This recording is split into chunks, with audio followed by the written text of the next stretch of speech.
This is Mercury-Redstone 1, MR1, ready for launch at Cape Canaveral, Florida. Launch Complex number 5. The spacecraft is a production line version. This spacecraft is destined to make a successful flight over a ballistic flight path. It will not carry man, but will help pave the way for man in space. Mercury spacecraft are produced at the St. Louis plant of the McDonnell Aircraft Corporation. Hundreds of subcontractors, suppliers, and vendors furnish components and subsystems for this complex space-age vehicle. Development time in Mercury has been compressed by simultaneous research, development, engineering, manufacturing, training, and test. The first production Mercury spacecraft was flight tested less than 18 months after initiation of the program. At the Marshall Space Flight Center in Huntsville, Alabama, the Redstone boosters are modified and tested. The MR1 booster was fabricated here. The Redstone booster modifications include elongation of the tank section to increase fuel capacity, engine and control system simplification, a mission abort system, and an adapter section to house control equipment. A special electronic brain is installed to sense possible trouble in time to permit the spacecraft and the astronaut to escape. All parts and components for Mercury Redstone boosters are inspected and tagged when approved. Every possible precaution is taken to ensure reliability. At the McDonnell plant, Mercury spacecraft are assembled in a super clean white room. Here, every effort is made to make the craft as reliable as humanly possible. Cleanliness approaches hospital operating room standards. Every individual component going into the craft is minutely inspected. The electronic systems in the craft require some 7 miles of wiring. Special harness boards are used to assemble the growing mass of wire. Assemble it by hand, then check your work. Onboard systems for NR1 must be wired properly, then set to operate automatically, for there will be no human pilot on this flight to correct malfunctions. Attach sensors at key points to tell you how the craft performs in flight. Data measurements from 90 points and telemetry transmitters to send back information in flight. Structural heating and stresses, cabin temperature, pressures, noise, vibration, G's.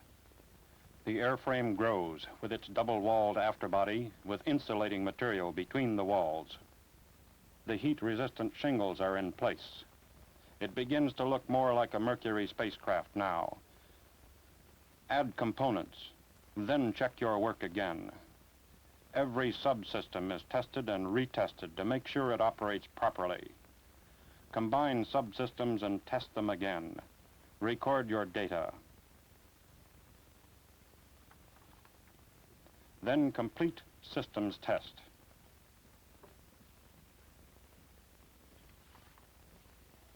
Make certain that all of your instrumentation and control and recording equipment are in the proper place. The instrument panel is installed. All interior equipment must be secured for the jarring flight into space. The MR1 spacecraft is complete. It measures 6 feet across its base and stands 9 feet high. With its escape tower in place, the overall length is 24½ feet.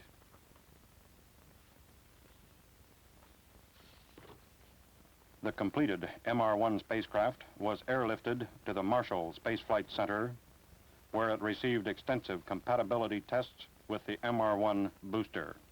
In addition to the electrical and mechanical checks, a long series of tests was performed to preclude the possibility of radio frequency interference between the spacecraft and the booster systems.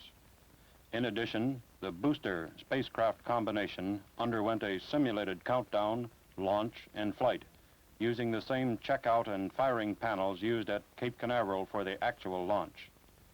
The Redstone booster for MR1 was fitted with a test version of the spacecraft and static tested. Each booster is static fired before shipment to Cape Canaveral.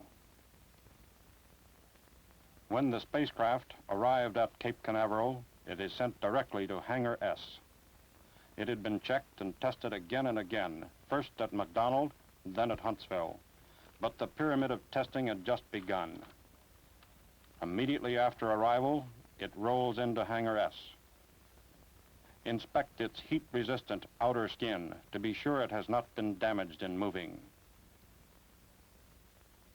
Check your inspection with a prepared checklist. Then move to Hangar S's White Room, where every system is rechecked to make sure that nothing has gone wrong inside during shipment. Reliability in Project Mercury is a must. Before the craft can be mated with its booster, it must be right. The MR1 booster is delivered to the launch pad. Mercury-Redstone is 83 feet tall, including the spacecraft assembly, 14 feet taller than the regular Redstone. The body of the rocket is 70 inches in diameter. Liftoff weight, including the 1-ton spacecraft, is 66,000 pounds. Using alcohol and liquid oxygen, the engine delivers 78,000 pounds of thrust. The additional fuel gained by elongating the fuel tanks increases the burning time by about 20 seconds.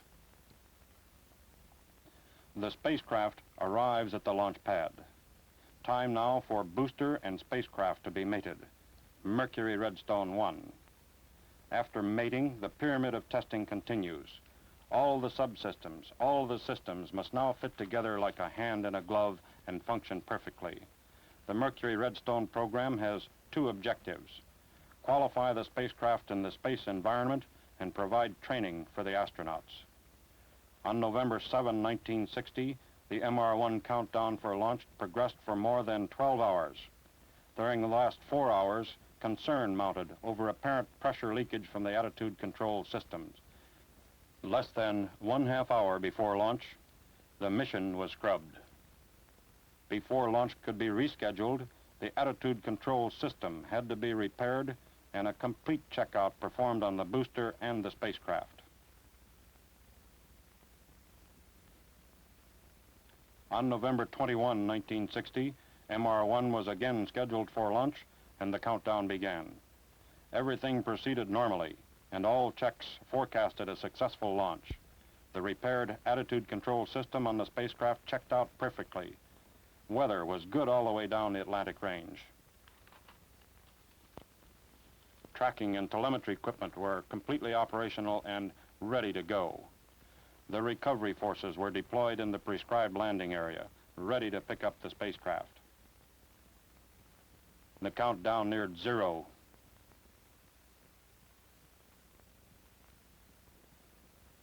The Redstone engine fired, then shut down almost immediately.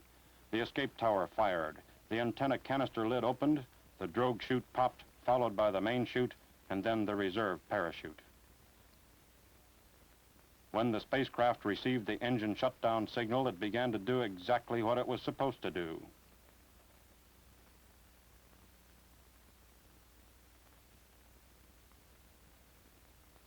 In response to the signals received, the craft functioned properly. Both the escape rocket and the parachute recovery system went through the normal sequence of action. A careful examination of telemetry data and the booster itself showed the premature engine shutdown to be caused by a relatively simple fault in a piece of ground support equipment. During the launch attempt, the booster was damaged. It was removed from the pad and shipped back to the Marshall Space Flight Center to be repaired. Within a few days, a new Redstone booster arrived at Cape Canaveral. The booster received a complete pre-launch checkout and was okayed for mating with the spacecraft. The spacecraft is the same one used in the earlier launch attempt. It appeared to be undamaged, but of course had to be rechecked to make certain all systems would still operate properly. They checked out. Also, since many of the systems had been activated in the launch attempt, expendable parts had to be replaced. The MR1 spacecraft had several specific objectives. First, investigate the compatibility of the booster-spacecraft combination during a flight designed to give a maximum acceleration of 6G, a period of weightlessness of approximately 5 minutes, and re-entry decelerations of 11G. Second, qualify the posigrade rockets that separate the spacecraft from the booster. Third, qualify the recovery system. Last, qualify the launch, tracking, and recovery phases of the operation. On the night before the launch, MR1 received its final checks and the countdown began. December 19, MR1 is ready to go again. The countdown proceeded normally with only one short delay. The recovery forces are in place, ready to pick up the spacecraft. In the Project Mercury Control Center, flight control personnel are ready for launch. This is the nerve center for the mission. Once MR1 is launched, they will take over until the craft is recovered. Downrange, the landing area is well covered. In addition, other elements of the recovery forces are deployed along the entire flight path in case something goes wrong. Launch is only seconds away. The flight control director is ready to take over. Radar and telemetry equipment is ready. This is another test in the pyramid of testing, flight test, another step toward man in space.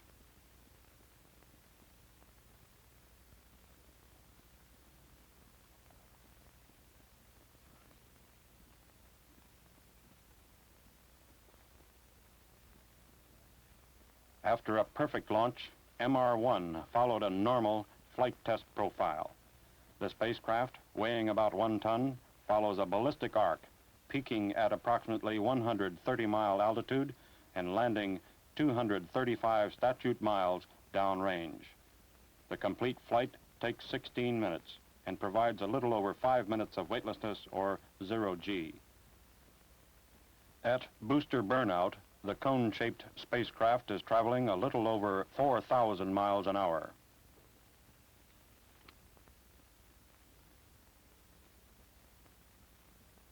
Panel indicators in the Mercury Control Center record each major phase of the flight as it happens. As the accelerating vehicle passes through the contrail level of the upper atmosphere, it etches a bright white trail to mark its progress. At about 140 seconds after liftoff, and at an altitude of about 35 miles, the booster engine is shut down and the escape tower is jettisoned.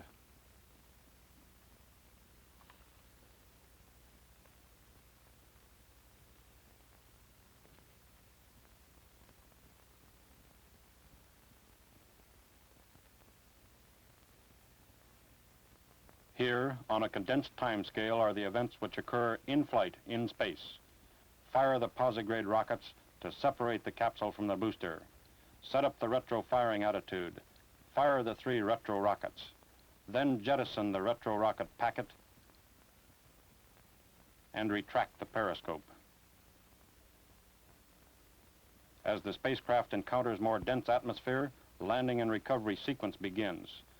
Deploy the drogue parachute. Then jettison the antenna fairing to automatically deploy the main parachute. Until landing, then get rid of it to avoid dragging in the wind, and all on an automatic basis. Within minutes after landing, the spacecraft was picked up by helicopter and was on its way back to the primary recovery vessel just a few miles away.